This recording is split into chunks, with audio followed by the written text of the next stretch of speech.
Hey, Lea Louise here, and I have another potato chip block coming. I am so excited to share this with you. But what I'm going to show you today is how to get as much out of your scraps as possible, how to get as many of these pieces. I have at least 600 pieces right here, and I'm going to show you all the tricks on how to make this happen. If you love your scrappy quilts as much as I do, you know there can be a lot of prep.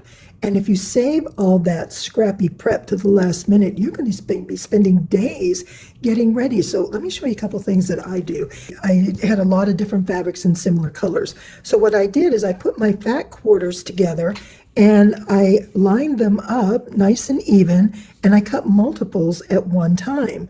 So then when I'm finished, I fold up those fat quarters nice and neat, and I put them in a basket. And then when I'm ready, I pull them out again, and here we are. Let me show you. I've got this one right here.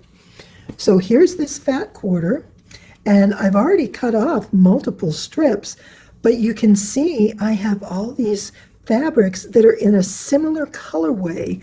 That makes it easy. And then now I'm just going to fold it up like this, put it away. And you know what's even better? When I take this back out, this cut side is ready to go. I don't have to realign everything. It is such a time saver. That's why I love pre-cuts, because they really save me time.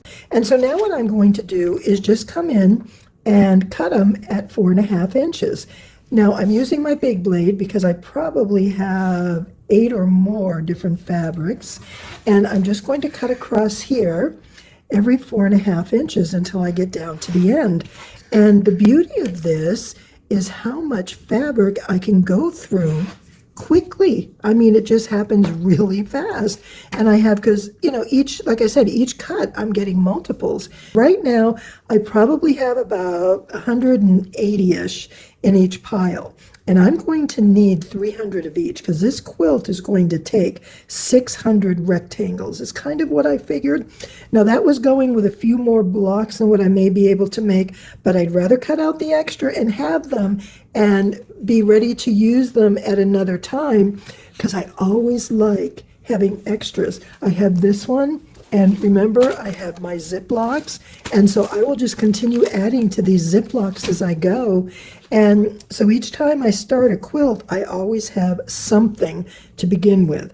When you start from an empty slate, that gets really tough.